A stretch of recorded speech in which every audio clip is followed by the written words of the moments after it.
बिस्मिल्लाहिर्रहमानिर्रहीम। आज मैं आपकी खिदमत में सेहत की बंदिश, वो बंदा, वो फ़र्द, घर का वो सरबरा या रुकन जो सेहत के मामलात से परेशान है।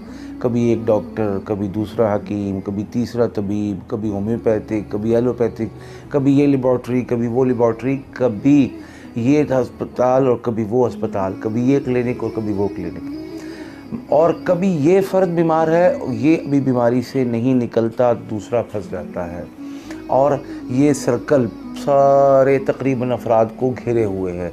और यहाँ तक हालात पहुँचे हैं कि कोई ना कोई बिस्तर से लगा रहता है।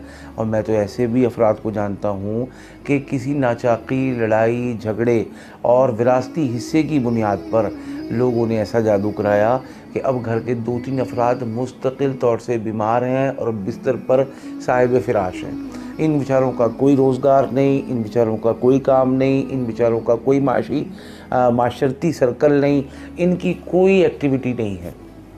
इनकी ईद भी बिस्तर पर, इनकी शबरात भी बिस्तर पर, इनका गम भी बिस्तर पर, इनकी खुशी भी बिस्तर पर। अब ऐसे लोग और इससे कमतर जिस लेवल पे भी बीमारी है और घर पूरे को सेहत के मसाइल ने घेर रखा है, वो क्या ऐसा अमल करें और क्या ऐसा तरीक़ा करें, क्या ऐसी कोशिश करें कि अल्लाह पाक बीमारों को शिफा नसीब फरमा दे, और जो सेहतमंद हैं अल्लाह पाक इनकी सेहत को दवाम नसीब फरमाए और इसको मुस्तकिल बुनियादों पर कायम दायम फरमाए, और इनके घर में सेहत का कभी कोई मसला पैदा ना हो, और जो बीमारियां हैं एक एक करके घर से निकलना शुरू हो जाएं। अगर ये मसले, ये मसाइल साल साल से हैं तो इस ऊपर पूरा फोकस्ड होकर काम करने की ज़रूरत है। इस पर पूरी तवज्जो की और पूरी कंसंट्रेशन की ज़रूरत है कि घर के 1-2 फ़र्द जो कम अज़ कम सेहतमंद हैं, वो 2 इस बात का अज़म तहैया और अहद कर लें कि हमने अपने इन तमाम बहन भाइयों या बड़ों छोटों को पैरों पर रूहानी तौर से, शिफा के एतबार से, सेहत के एतबार से खड़ा करना है। और रोज़ाना सिर्फ 20 से 25 मिनट ऐसे लगाने हैं कि इंशाअल्लाह हमारी तरफ से जहाँ इनके लिए पैसों का बंदोबस्त है, दवा का बंदोबस्त है, खुराक का बंदोबस्त है, और हर कोशिश हम कर रहे हैं किसी तरीके से पैरों पर खड़े हो जाएं, और नहीं हो पा रहे तो हम कुछ ऐसा करें कि आइंदा कोई इनको सेहत के एतबार से गज़ंद और नुकसान ना पहुंचा सके। वजीफ़ा आसान है, वजीफ़ा मुख्तसर है। कोशिश करें कि 2 या 3 या 4 अफराद पढ़ लें।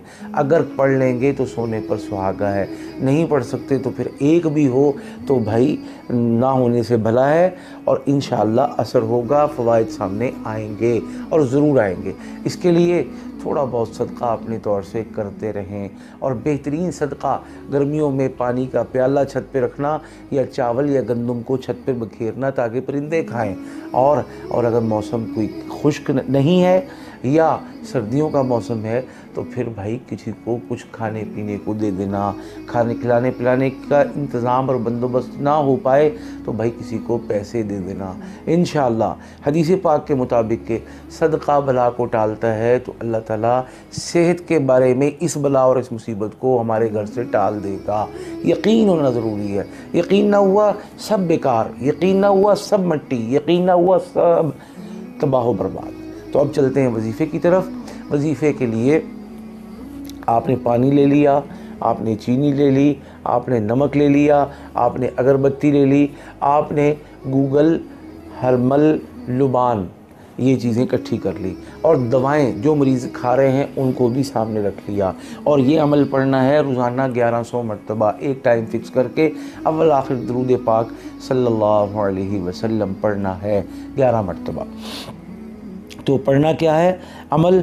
या रहीमु या लतीफ़ु या वदूदु, या रहीमु या लतीफ़ु या वदूदु। ये जब तीनों पढ़ेंगे, ये एक दफ़ा हो गया। 1100 मरतबा पढ़ के नमक, चीनी, पानी, अगरबत्ती, गूगल, हरमल, लुबान और अद्वियात पर दम करें, और मरीज़ सामने हैं तो इन पर भी दम कर लें, और फिर दुआ कर लें कि या अल्लाह तेरे इन मुबारक अस्मा के तवस्सुल से दुआ करते हैं मेरे घराने के इन अफराद को शिफा नसीब फरमा। इस अमल को अगर बहुत पुराने अमराज हैं तो भाई मिनिमम 41 दिन करें, और अगर